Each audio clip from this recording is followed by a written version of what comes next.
Welcome to Get Your Bell Rung Pro Wrestling Podcast. Guys, tonight is just not another interview. It is not just another conversation about professional wrestling. Tonight, we welcome back a woman whose presence helped define an era, a woman who walked into an industry that was built for women, who was not built for women to stand tall, but stood tall anyway. When you talk about strength, professional wrestling, sometimes it doesn't come in the form of body slams or championship gold. Sometimes it comes in confidence, in poise, and intelligence, in knowing exactly who you are in a room full of people who might underestimate you. She did not just manage champions. She commanded attention. She did not just play a role. She shifted perception. Long before it was fashionable to celebrate powerful women in this business, she embodied it. She understood psychology. She understood presence. She understood power. And she is used to getting these things and not apologizing because she is strength. She is power. But tonight, we are not just talking to Baby Doll. Tonight, we are talking to Nickla Roberts, the woman behind the persona, the heart behind the confidence, the journey behind the spotlight. Because legacies are not built only in arenas under bright lights. They are built in sacrifice, in resilience, in moments of doubt that nobody sees. And when you look back at the history of this industry, her name is far from a footnote. It is a chapter. And it is an absolute honor to welcome her back. Ladies and gentlemen, Baby Doll, Nickla Roberts. How are you? I'm well, thank you. Wow, what an introduction. Thank you very much. That's it. Bye. I had to have you back on for a couple of reasons. You were one of my first guests that I had on, and I was still trying to find my way in a world of professional wrestling fans who have podcasts. There's like a million out there, right? Mm-hmm. And I didn't want to be like them all, but I was.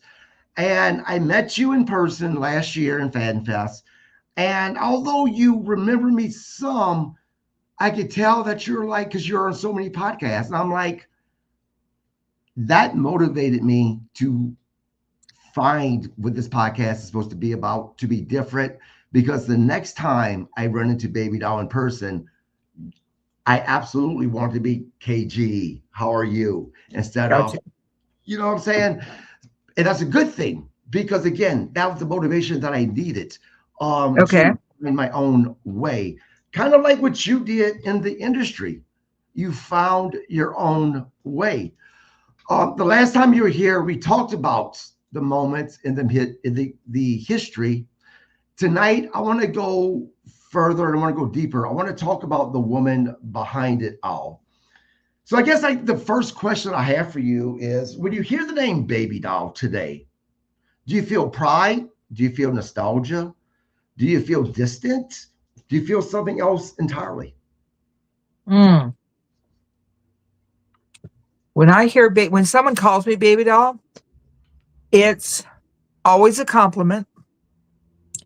It's always a promoter once asked me, should he call me Nickla or Baby Doll or Nick or BD or whatever? I said, always. Hold on. I had a minute.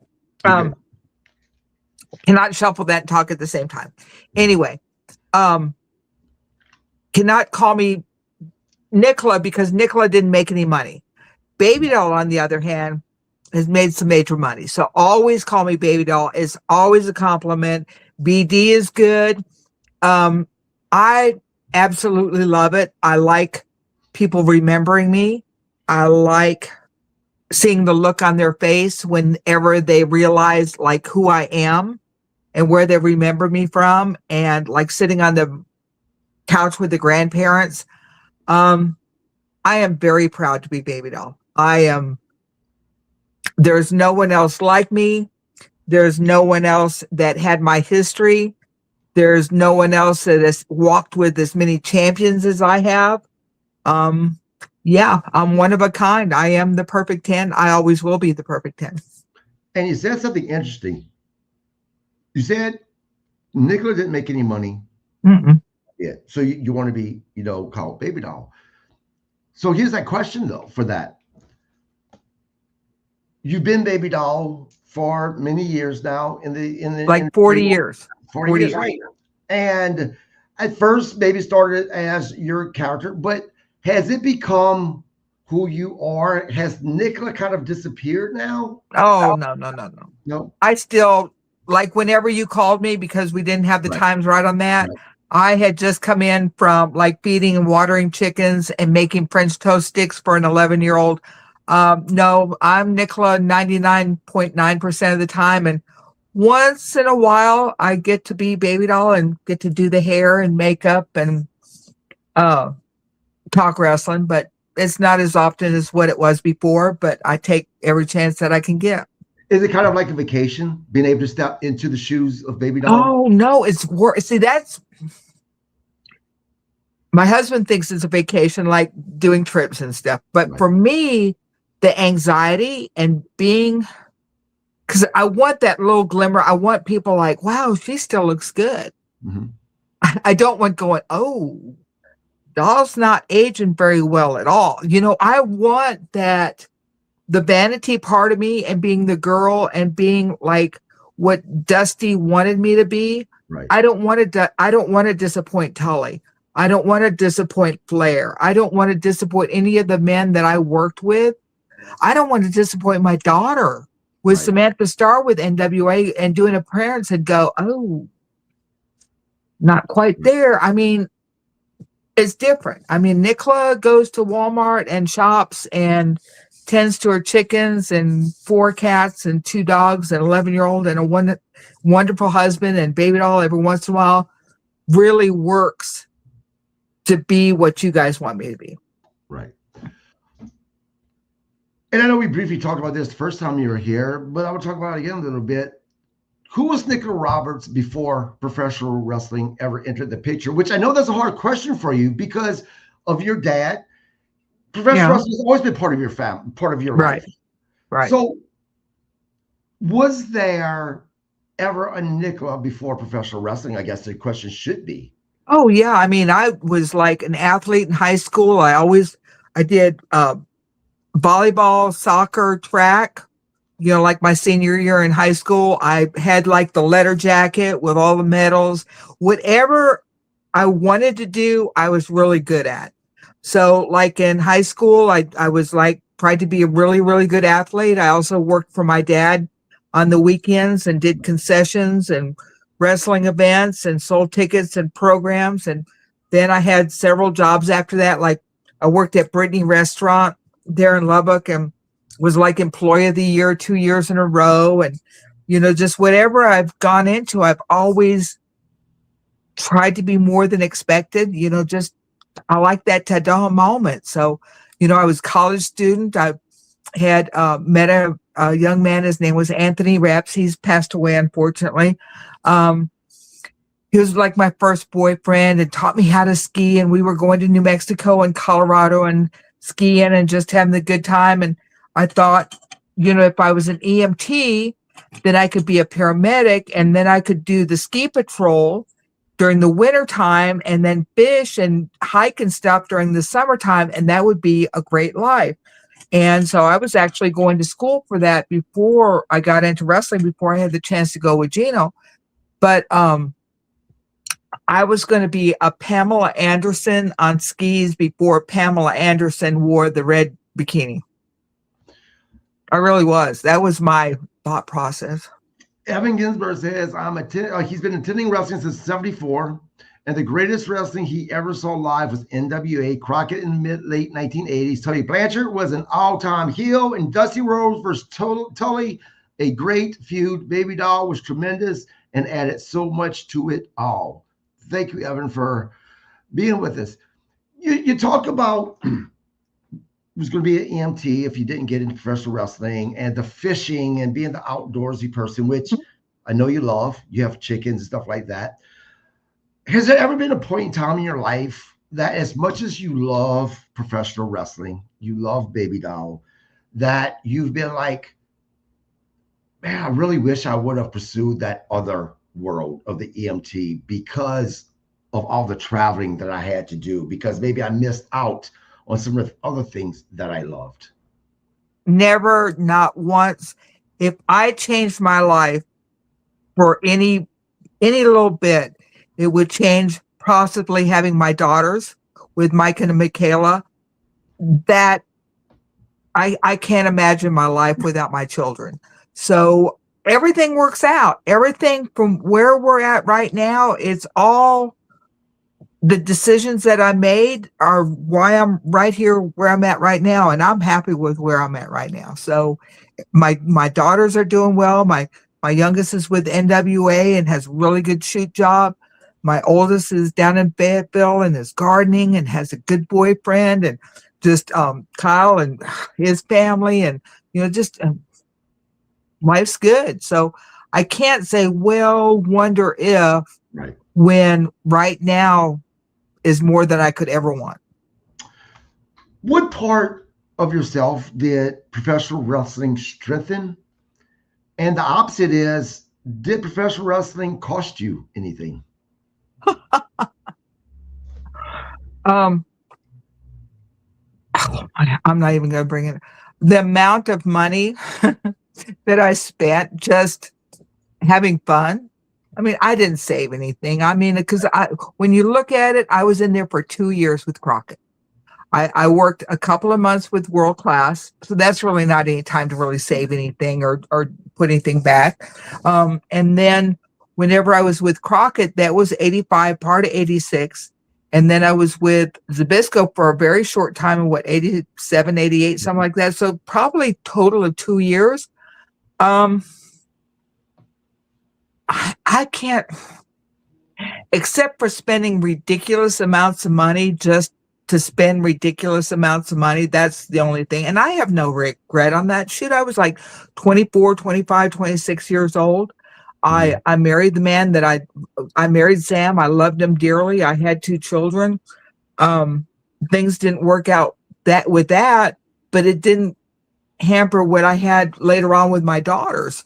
So everything has just been a step up. So except for like not saving a dime, which I have no regret for now, but that's about the only thing. Because I mean, I was really good. I mean, I didn't get the criminal records. I didn't have foreclosures. I didn't have a bunch of repos and evictions. And I tried to not cause as much chaos. You know what I did? I tried to stay out of court, and I tried to not pay lawyers. And that, I think that saved me a lot of money. Being able to avoid that side of, and that's not just a professional wrestling, that's the side of a lot of people when they make it and they become in the celebrity type role is just sometimes part of the business. Do you think having your father being who he was, being in the business, being successful, was that something he passed down to you that helped you avoid that? Absolutely. From the time that I was a little girl and saw how he did business, because with his wrestling promotion, he promoted the same town for over 22 years. So it was a routine. Like Monday, he had his deal, like where he typed up contracts and got programs out, and, had the program typed up so that in El Paso would print it up and have it on the bus Wednesday, so we could pick it up at the bus station at 4:00. And we had to go buy the bulk candy and sodas. And, it was a job, because not only did he have the wrestling part of it, he also had all the concessions for Fair Park. So anytime there was a dance or a rodeo or they had go-kart races and soccer and anything, we had the concessions for it. And we made a lot of money selling soda pop, I think is what he said one time. So we had the discipline of that. So I saw him react with businessmen. I saw him react, like when they were making deals and stuff. I also saw him carry 44s on his hip, like Dirty Harry, whenever like outlaw groups would come in, and he would raid them and have this sheriffs with him, and they'd tell all the guys that they couldn't run wrestling shows. Or whenever they had a concert at Bear Park, like let's say Eddie Rabbit or Charlie Pride or Kenny Rogers or Neil Sedaka came in, and whenever they sold their merch, we got 25% of it, no matter what. Well, they couldn't understand. Well, no, we're part of the building, and if you sell it, we get 25%, or if we sell it, it was another deal. But so they didn't. A couple of times they try and sneak off, and my dad, we'd go running down there, and he'd get up in their buses and ask them for the money. You sold this, this, and this, and you owe me this, and you're not leaving until we settle this up. And my dad's actually got pistols on his hip. So yeah, it was like the whole Wild West. But back then, I mean, that's kind of how business was done in like the 60s and 70s. It was like the real men, and you didn't, if you try and rip me off, I'm not going to let you. Right. And the one, I don't want to say it's the one good thing, but traveling, I never once had anyone say, your dad owed me money, or your dad shit me on this show, or everyone has always been like how stellar my parents were, and that, they went above and beyond every time and just had really good shows. And, no one has ever, and that held a lot for me, because I never wanted anyone to go back to my parents and go, hey, guess what your daughter's doing? Because I knew that would be the first thing that they would do is, hey, guess what? Guess what? I never gave them something to say. Right. What is the most important advice that you feel like you've given your daughter, Samantha Starr, about the business? The best advice. Oh my gosh. And by the way, ladies and gentlemen, if by chance, while maybe I was thinking about that answer, if you guys live under a rock, if you've not heard about Samantha Starr, if you've not seen her at NWA, right, manager of TVMA. Yes, she is. And I say this with all sincerity, I put her in my top 3 to 4 best female professional wrestlers out there. I really. Oh wow, thank you. She's worked so hard. She really has, and she's just so tough. And I'm so excited to see her every time I get to see her. Yeah. The advice I think I gave her was the same thing. Was like, I don't want to say don't embarrass the family, but don't embarrass yourself. Always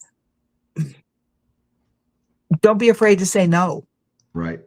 I think would be the one thing of like, that's, and there's ways of saying no without actually saying no, like, hey, maybe if we go this way and whatever, but don't do anything that you're going to regret or embarrass yourself. It's okay to say no, and it's okay to get up and leave. Yeah. JD says Starr is great. She absolutely is. Her and Brian Ider are my 2 favorites. Oh, Brian's really good. Yes, Brian's their TV champion, if I'm correct. Yep. See, I'm up on the NWA, although Tiffany lost her TV title, and that's no bueno. No spoilers for me. I'm behind a little bit on NWA right now. See, just started on Comet. See, this was on Comet on Prime. Okay, well then. I'm going to see Brian this weekend, and I'm excited to see him. He's such a good guy. He really is. Yes. I like him a lot. Does he still have the Fiero, the red Fiero? Oh, I'm not sure. Okay, if he has a red Fiero, that's the car that Warlord had when he was in Jim Crockett, and he drove it to Kansas City. So that's what he made the Kansas City road trips in. Was a red Fiero, those tiny little cars Warlord would get out of that, and he loved it. Warlord Terry loved that car. Yeah, I'm gonna ask when to see him. Thanks for that little bit of information. Oh, you bet.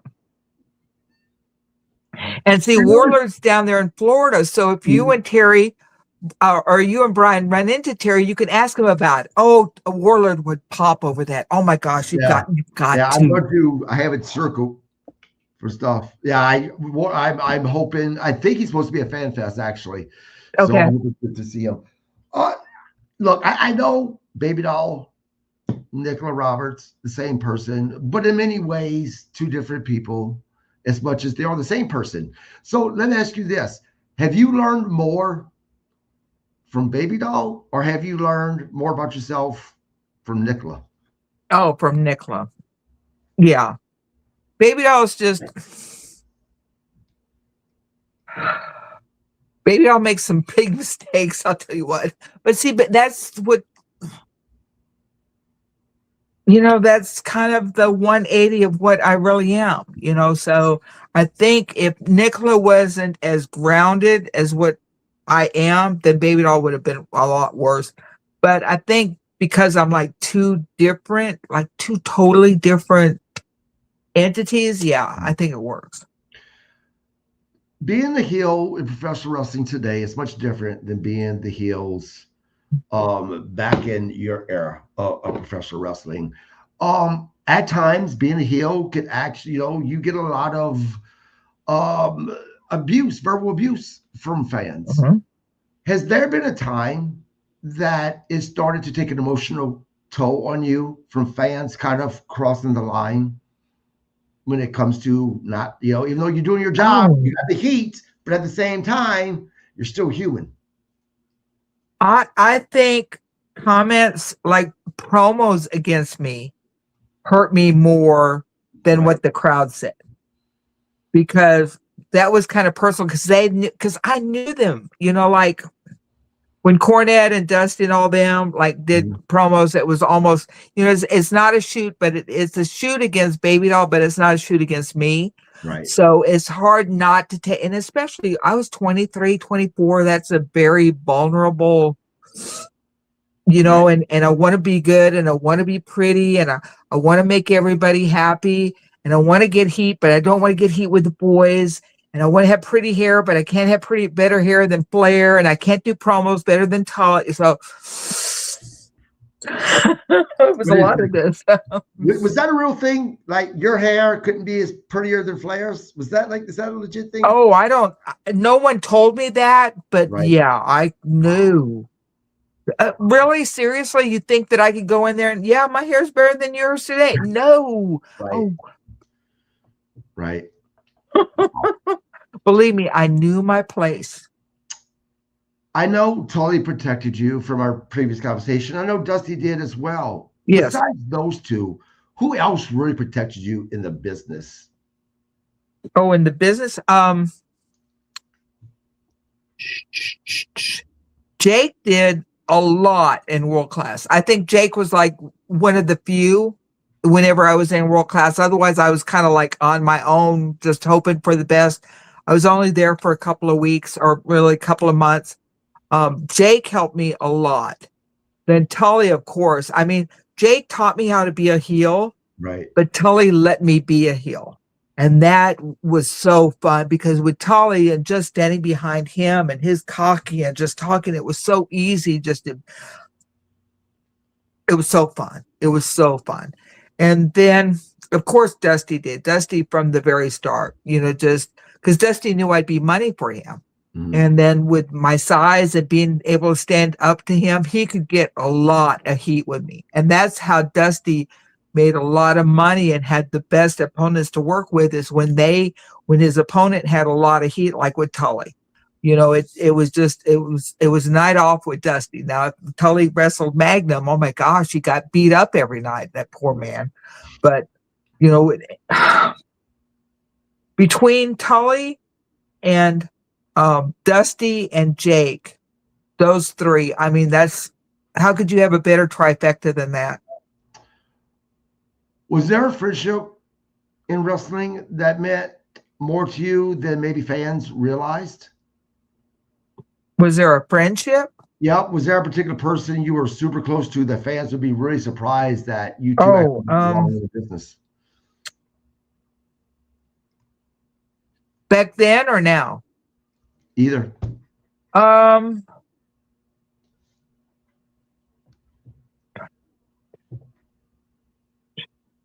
Missy Hyatt and I have been friends since like 1987. Like close friends. Like I went to her wedding when she and Eddie were married in Halloween, or on Halloween in Dallas. Sam and I were invited. I think between Missy Hyatt and Dark Journey, we've been like really close friends this whole time. And Patty Schroeder, Leilani Kai. Yep. Leilani, I did She came to our house. I made pecan pies for her one time. She really liked pecan pies. Yeah. She signed that Legends contract. She's such a nice lady, and she Yes. signed the Legends contract. So obviously, because of that, getting on the podcast is difficult, But I love it for her because she really was wanting to Yeah. travel. right, And then whenever she was starting to come back, she was like hesitant because she was like, nobody's going to remember me. And just kind of the older woman type thing, like not the confidence wasn't quite there. But now she's had her hip surgery and lost a little bit of weight. She's doing like the DDP yoga and everything. Oh my gosh, she looks great. The fans love her. Oh my gosh, I'm so happy for her. and I really she am. looks like she's having the time of her life. Yes, absolutely. She really does. And she deserves Like this it. is what she was meant to be. Yes. Like in all the times of wrestling and gathering up all this knowledge, now this is a time that she kind of grew up to do this. Right. No, absolutely. I think that she doesn't get the credit that she deserves during the whole rock and wrestling type stuff that was happening. What was the hardest day of your wrestling career emotionally? Hold on just a second. Something's going after my chickens. Hold on, just give me 1 second. Yep, absolutely. Guys, if you just joined us, go check on chickens now. Baby Doll was joining us. Buck, I am looking forward to seeing you in a couple of days, my friend. No, it sounds like something's chasing them and they're getting ready to go in at night, and I'll get my 11-year-old out there. He can look at it. Okay, yeah. The worst day emotionally. Ooh.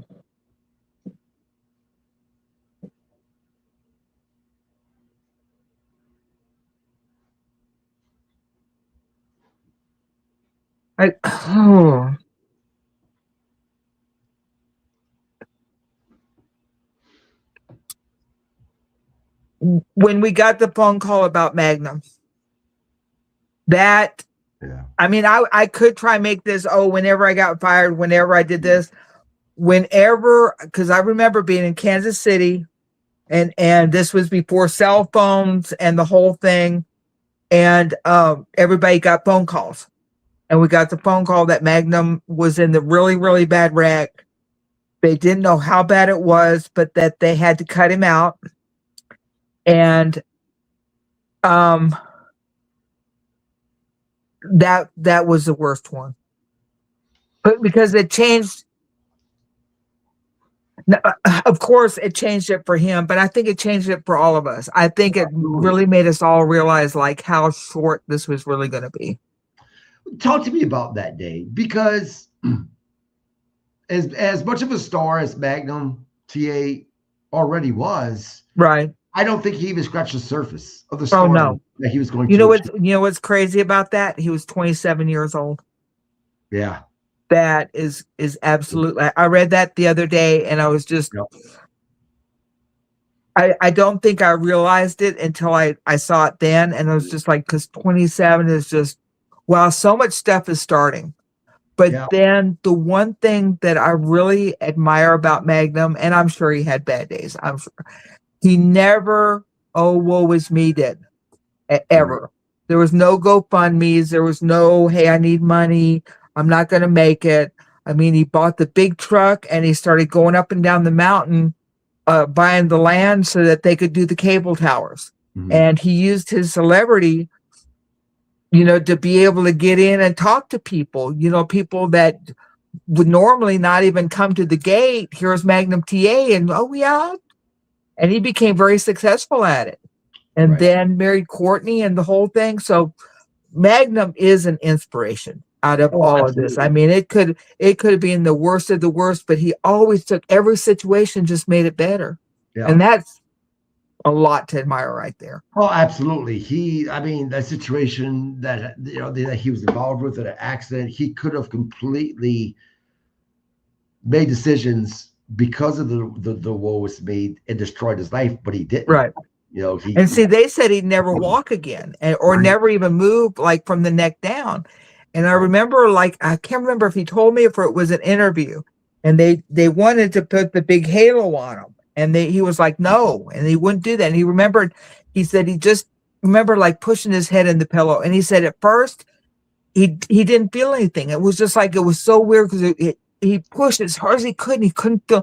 But then it was like one day there was something there, and it was just so minuscule and so, but that gave him hope of like, okay. And it just started with that little head push and from there he just knew that I need to keep going. And it's just, Magnum's just an inspiration. It's from the very start, and just a really good guy too. I mean, just good man. Yeah, he is. Talk to me about what was happening that day behind the scenes, though, because I mean, there was so much during that time that was being built around Magnum, the storylines, the feud that he was in. Mm-hmm. When that first happened, talk to me about how hectic it was behind the scenes to readjust things.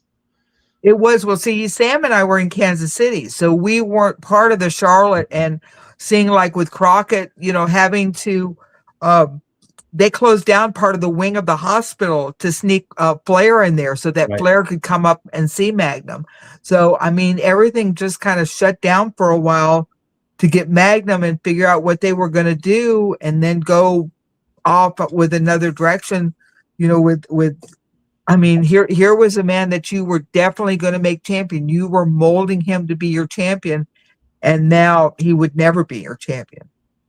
Right. I know we'll never know because it's all what ifs, but I think that Magnum TA, professional wrestling would be different if Magnum would have been able to stay in it, because I think it would have went in another direction. Right. But we'll never know, unfortunately. What, being a professional wrestling, there are sacrifices. Mm-hmm. What did you sacrifice the most that fans will just never understand? What did I sacrifice?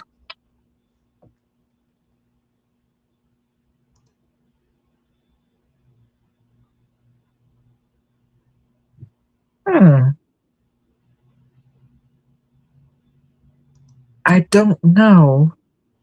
I don't know what I gave up, because I always got so much.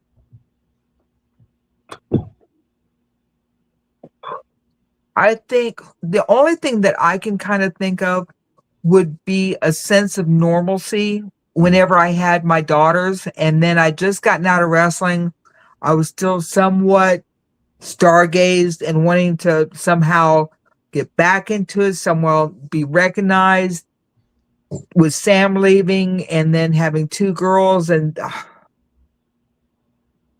I think the sacrifice of not being ever able to go back the way I did, I think that was kind of hard to realize at the time. But then I also I had my girls, and there was no other way I could do anything else but be a mom. So if that was a worst sacrifice, was giving it up to be a mother to my daughters, that was a sacrifice. And I'd do it in a heartbeat.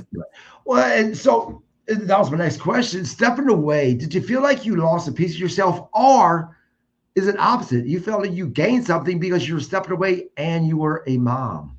Right. What's really funny that you bring that up, a fan had just messaged me and sent me a picture of a letter, and I guess it was like 1991. I'd signed some cards, and it was right whenever I had left Sam, and I think I was living in Lubbock at the time, but I was just like, yeah, you never know when you'll see me again, and when I do, I'll be better than ever, and that kind of optimism. I mean, I always thought that maybe, but then I knew to be a good mom, I couldn't be on the road like that at all. So it was either I was going to be a really, really good mom, or I'd be baby doll. And I wanted to be a really, really good mom. When you were stepping away, did you have a game plan in mind? Something that you've seen for yourself outside of the business? No, whenever I had stepped away for a little while, I was working for Piedmont Airlines. I had gotten pregnant with our oldest daughter, with Micah. That was in 1990. I had her January 1st, 1991. At that time, Piedmont had merged with US Air. So they had gotten rid of all the tarmac employees of myself there in Piedmont. So I didn't, and unless I went full time with US Air, which I didn't want to do, being a new mom, I didn't, want to automatically go from like having a really easy part time with Piedmont and being able to fly and see Sam to going full time with US Air and having kind of a broken up schedule. So I stepped out then. And then whenever I had my daughters, it was, I wanted to be a mom more than I wanted to pay someone else to raise my children.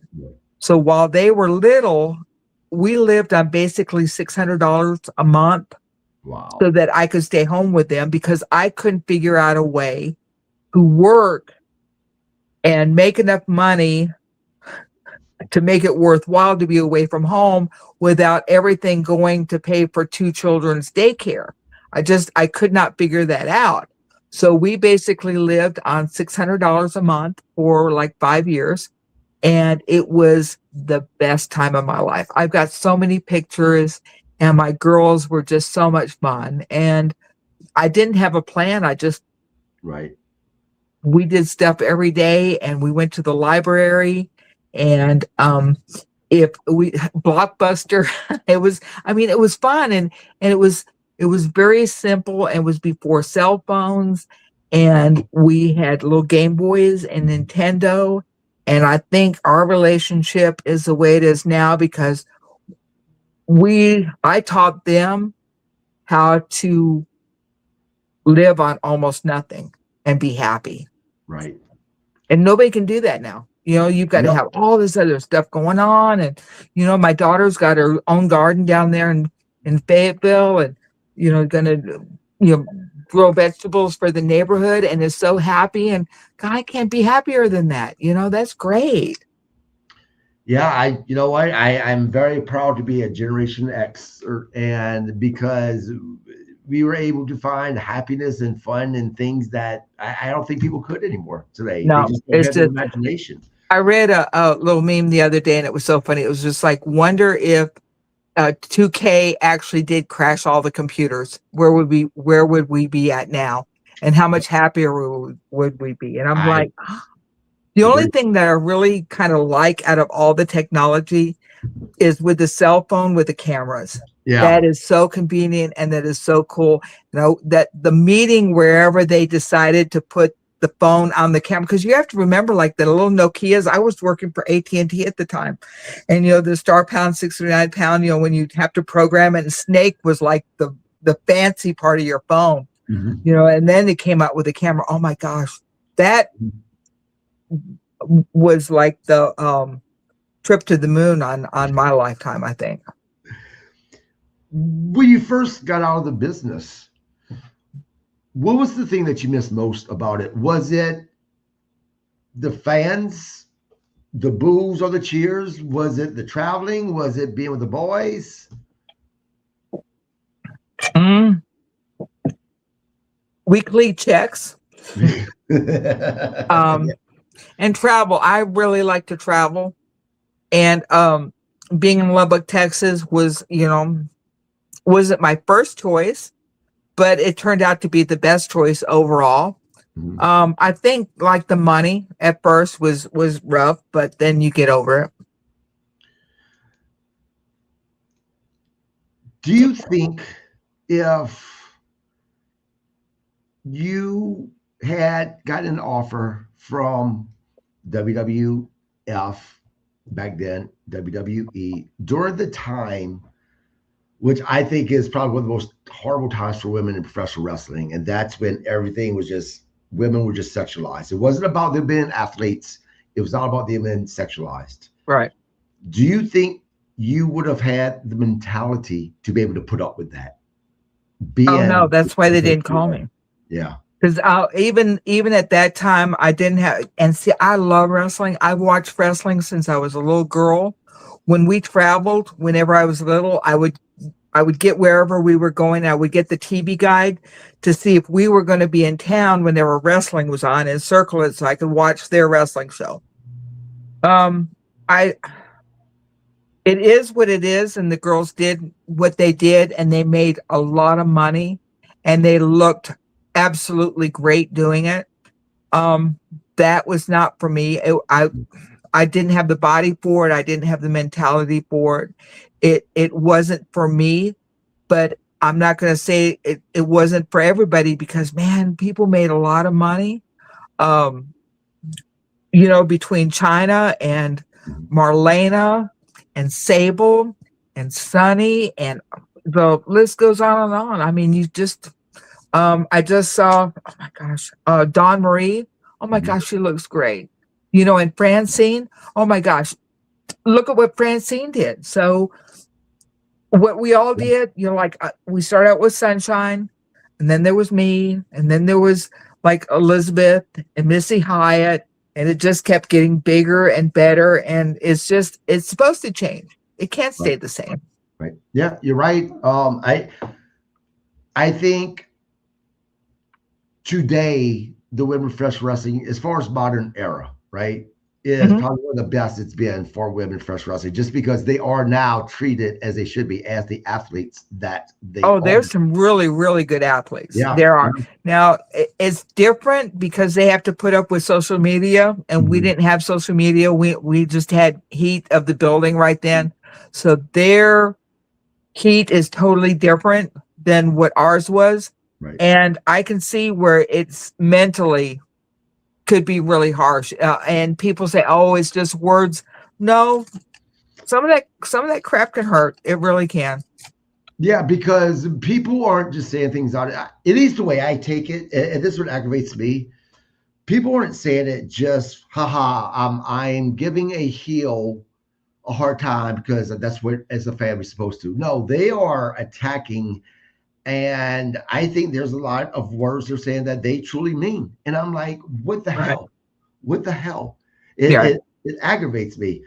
I live by on the podcast I do with Bob Cook, that unless you have put on the boots and been in the ring, or unless you can put on the boots and get in the ring, it's okay to give your opinion about what you like and you don't like, but you don't trash the talent unless you can do it better yourself. I'm a firm believer in the fans. I think you can trash them, but be respectful.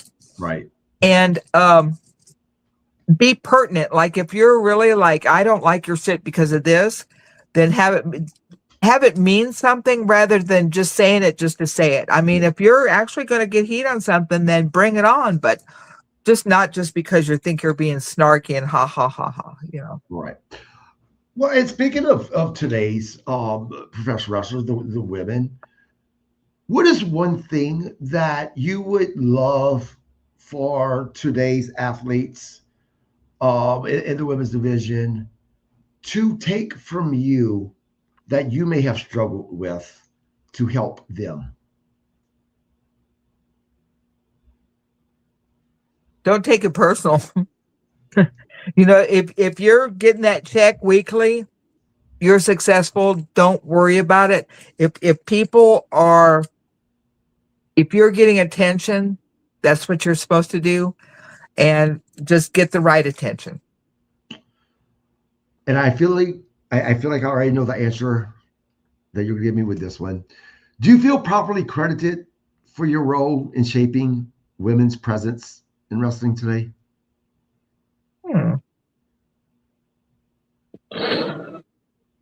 It depends on the setting. I mean, not everybody's going to know everything about everybody. I'm very thankful for YouTube, and that Vince had bought up all the libraries and categories, and there for a while we were like on Peacock and different things.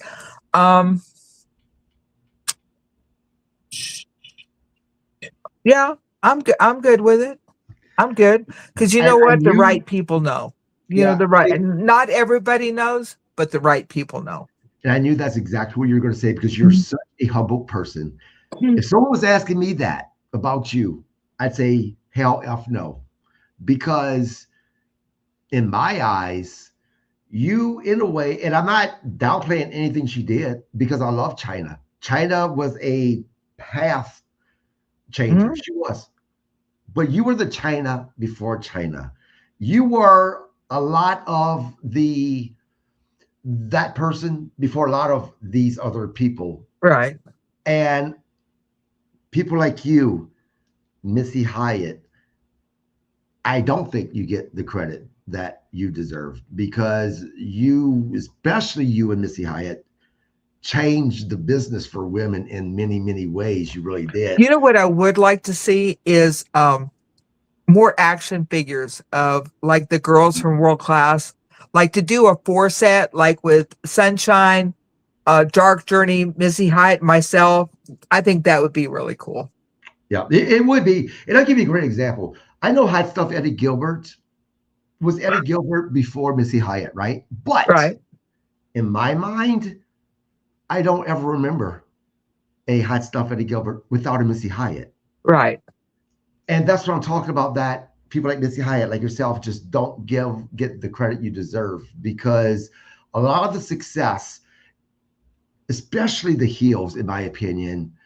Well, look at what Missy did, like with World Class. I mean, they'd Yeah, already seen Sunshine, they'd seen yeah, Stella, they'd seen myself. But then when Missy came up like a year later, oh my gosh, she set that place on fire. She yeah, really did. And then with World Class, and then she had the 900 number, everybody was calling in. I mean, I knew a lot of wrestlers that were calling in just to hear Missy. So yeah, I yeah, think we absolutely. understand. But I mean, for me, I'd like to see Missy and some of us have a little, because whenever I see Matt Cardona Mhm. do all of his action figure stuff, there's no freaking girls.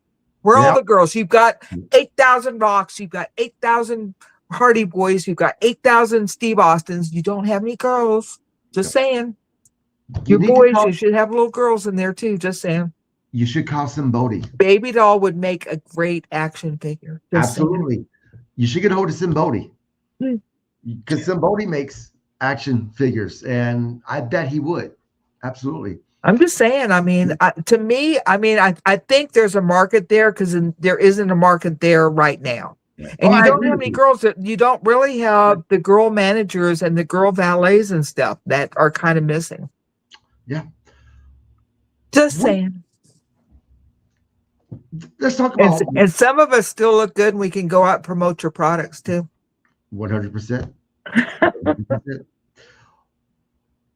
Does being in the WWE Hall of Fame really matter? And the reason why I ask, I know it means a lot to a lot of people, and rightfully so. But at the same time, it's not a brick and mortar, right? It's just kind of Right, like by words you're in it.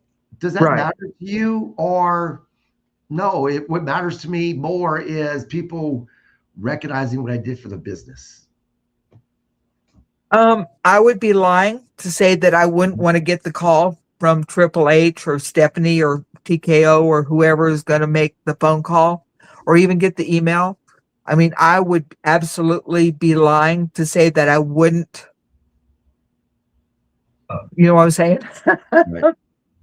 But I know it's never going to come. I mean, I never worked for No, you don't know that. WWE. I never, but it's something that anybody that says it doesn't matter, it does. It honestly and truly, I don't care if it's brick and mortar or whatever. We all Right. want to stand up there at that podium and make that speech. Is We it all more? want to look out over that audience and have that Hall of Fame moment. But I mean, some things are just not meant to be. I'm happy Mhm. with where I'm at. I'm happy to have the legacy that I have. Um, I'm happy to have my moment to be like in the Starcade 85 I Quit match, knowing that I was part of the greatest match ever in the history of professional wrestling. I was part of the Yes. buildup. I'm friends with everybody. I have the respect of everyone that I worked with. I'm good. I mean, it would be cool. It would Right. be awesome. But Is it it's just, I know it's not going to happen.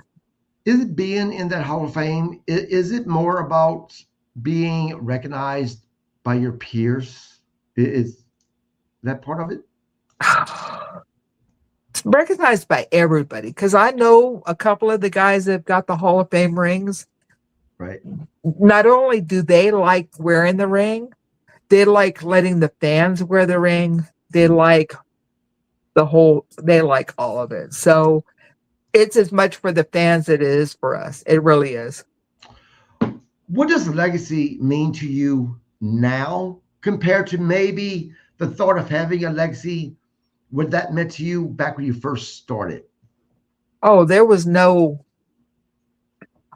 If you had told me 40 years ago that this is what I would be doing, or that, like with FanFest and WrestleCons and WrestleCades and the gatherings, I would have never even had any comprehension because we just didn't do these things.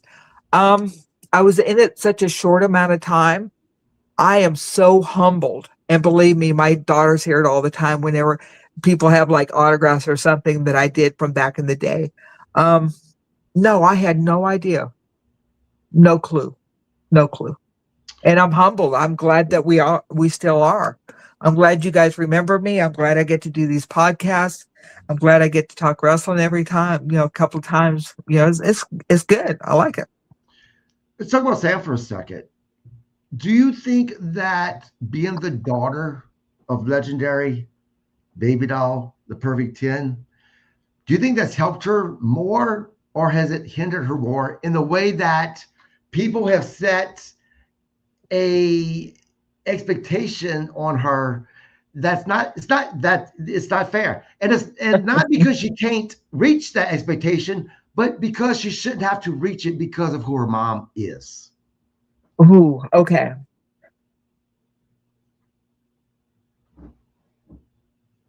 Samantha had no problem following in my footsteps.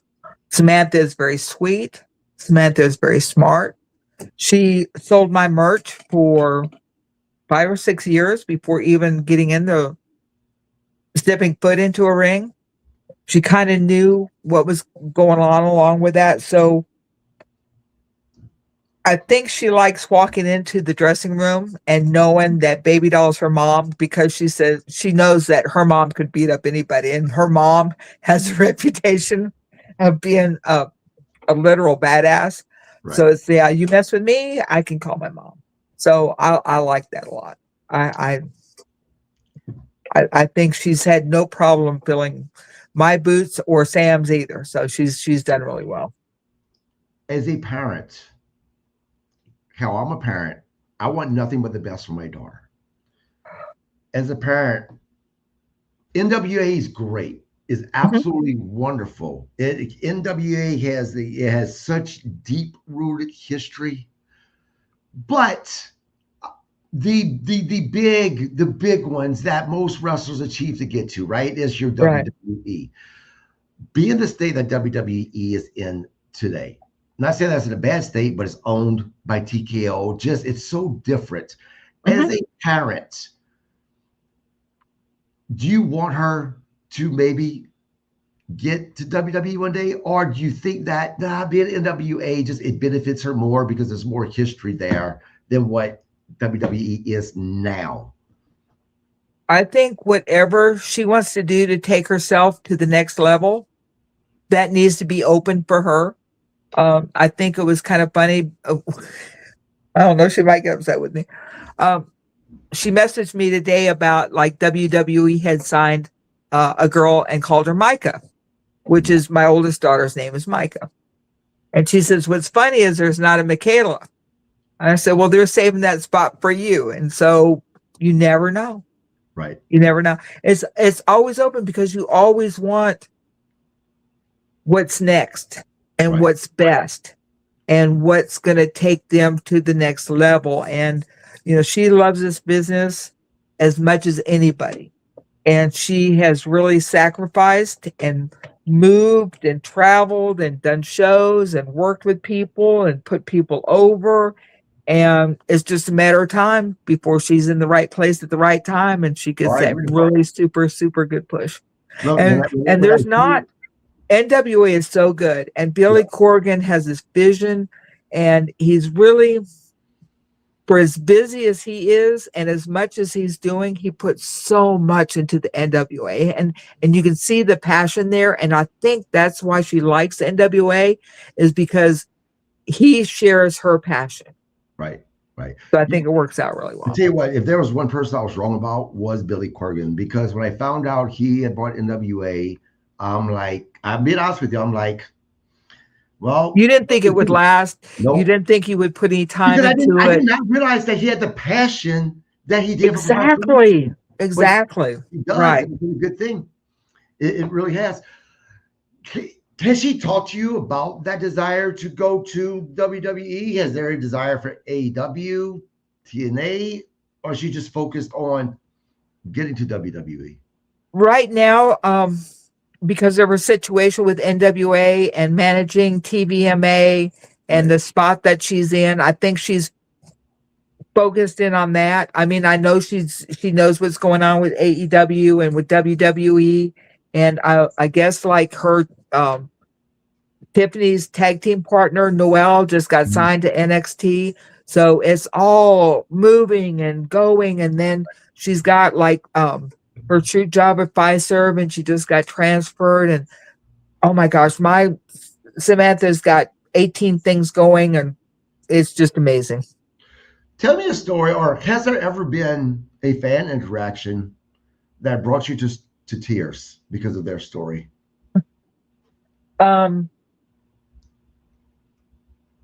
Yes. I guess it was 2 years ago, maybe.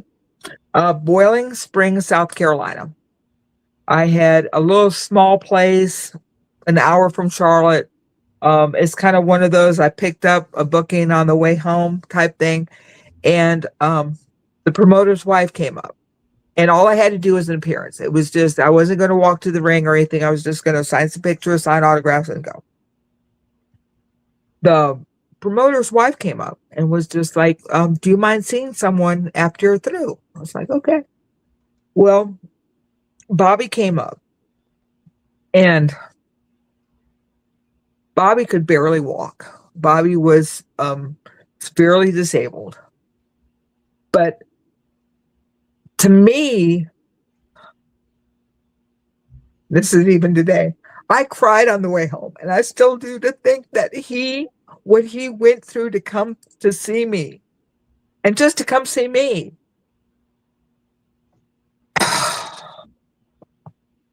I have no words. I really have no words. When someone would do that just to come see me, it's just humbling. And it happens, and it happens often. But Bobby down in Boiling Springs made me realize, like, because my knees going out, my ankles going out, it's sometimes hard for me to get going in the morning. But when I realized what he went through to come see me, to travel an hour, and then that's a lot. It's a lot. And I'm glad he came to see me, and I'll go see him again. You're someone that I found that has been very protective over the fans.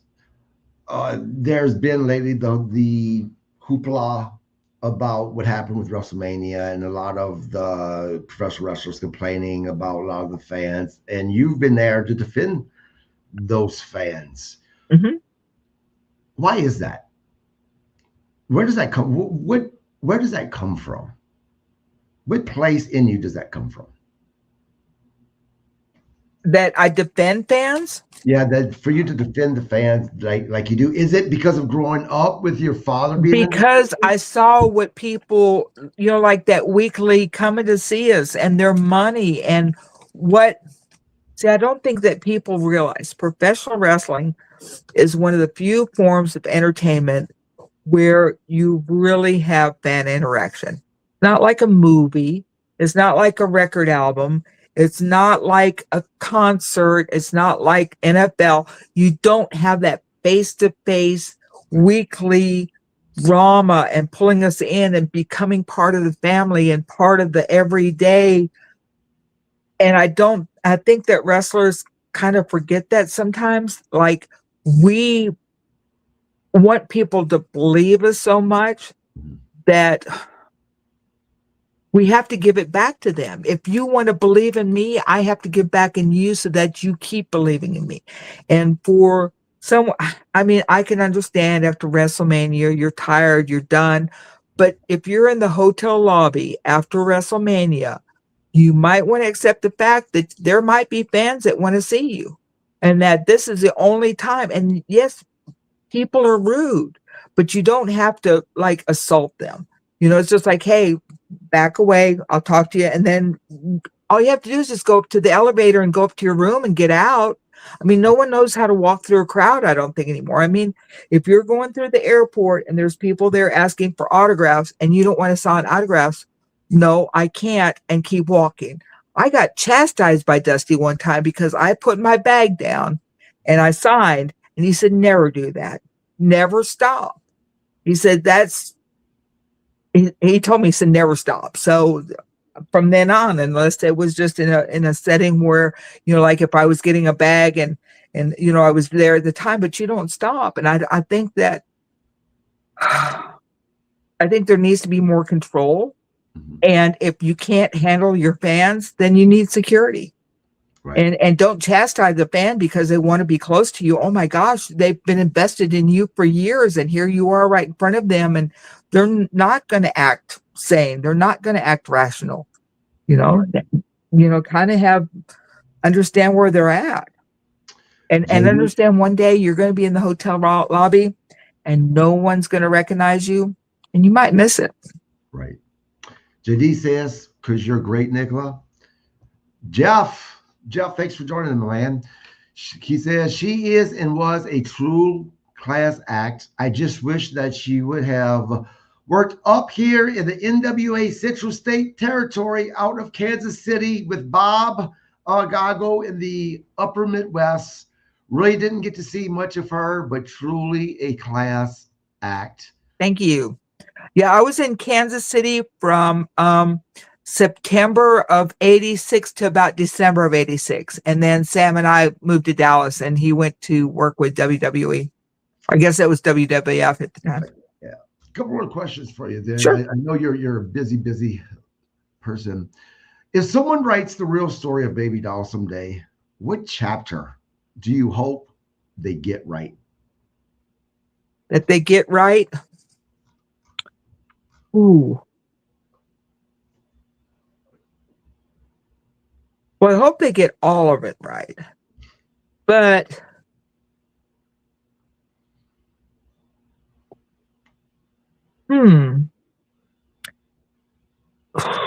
this is going to sound so corny.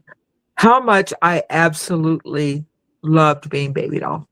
Just the whole character, the whole story of being at the right place at the right time, and just the fairy tale that it was, because it really was. Just how much I love being Baby Doll. When history talks about Baby Doll, what do you hope they never forget? How tough I was. You are that. I cannot tell you what it means to not only have you on once, but to have you on twice. You never truly understand how much I love you and how much I respect you, not just because you were Baby Doll, but I've become friends with you on social media, so I read the things that you say, and you're a breath of fresh air because you are so honest. You don't beat around the bush. You say what's on your mind, but at the same time, you are so humbled and so loving and so caring. You exude love for your children. You can just see it and feel it every time you talk about them. And thank you for what you did for the business. I will. You're welcome. Always tell you that. Thank you for what you did for the business, because me and so many other people have so many great memories of you. You and Tully Blanchard. Tully Blanchard's never disappeared. Don't get me wrong, but it seems like he's really been back in, especially social media, a lot more lately than he has been in a bit. Has there been a reuniting between you two as far as doing things together? It kind of seems so, or am I reading it wrong? We just did the one show there in Boonville.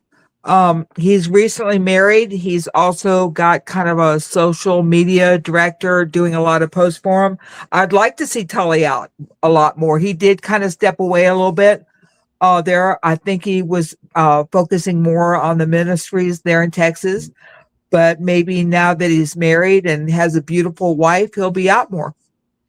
Yes, love Tully too. I was so sad when him and FTR kind of went their separate ways. I don't know the reason why. I don't know if it was a Tully thing or a backstage thing. I just know that it was such a great fit. It was a good because, faction. It really was. It was, because FTR reminds me so much of those guys back in the day. Right. It really does. Again, thank you so very much. What do you have coming up that you want people to know about? Absolutely nothing. I have the gathering in July and I have WrestleCade in November, and then that's it for right now. I'm taking I mean, I'll do bookings and stuff right now, but right now I just got taking some time off.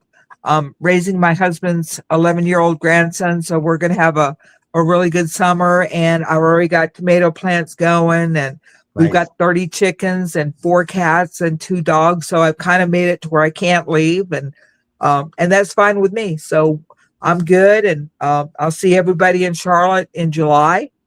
And until then, just keep up with my social media and Facebook, and I definitely am vocal on that. So we're good. Speaking of your grandson, tell him that KG Landry said, I hope he learned his lesson from all of those gummies that he ate for the kids. No, now he's overdoing the I don't want to be like the Zig Heil and the German grandmother is so mean and just micromanaging him. So I'm kind of letting him do as much video time as he wants. So now he's getting the headaches.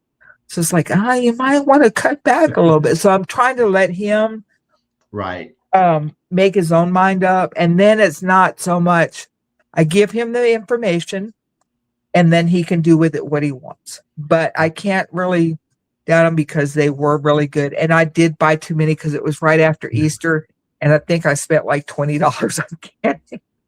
Yeah, my wife I let her read what you wrote when you sent me on social media about why. She just laughed what you wrote about. She's like, I remember our kids being that young doing that stuff. Yeah. So please don't ever change. And there's only one of them, so I don't have somebody else stooging them off like, hey, you need to, he's eating too many. No, it happened. Yeah. Oh, well, oops. Hey, let him be a kid. That's what's great about being a kid. You can recoup really fast. That's it. Thank you so much. I had a very good time. Very, very good questions. Thank you. Thank you. Please don't ever change who you are because you are such a wonderful person. I truly am. Guys, please subscribe to the podcast. And don't forget, after tonight, it'll be a couple of weeks before we have another podcast. Fan Fest 4s this weekend. If you haven't bought your tickets, if you're in the Illinois area, sicw.org. It's a great time. Hope to see you there. Yeah, I was there last year. It's a very good show. Really good show. Yes, and if you guys see me, say hey to me. And that was right before and you guys had tornadoes last year before the show. Oh, yeah. Like the night before the show. Yes. Hopefully this year, not it won't happen. I had like $800 worth of hail damage to my truck for that. But you know what? At first I complained about that, but then I found out how bad the weather got and the life that was lost by so many. And I went, you know what? I'm lucky that the only thing I had done was damage to my truck. I gladly take that. I'm still alive. My wife is okay and everyone else was. So, yeah. But we'll be talking soon, baby doll. Thank you so much for coming on. You bet. Thank you. Good night, everybody.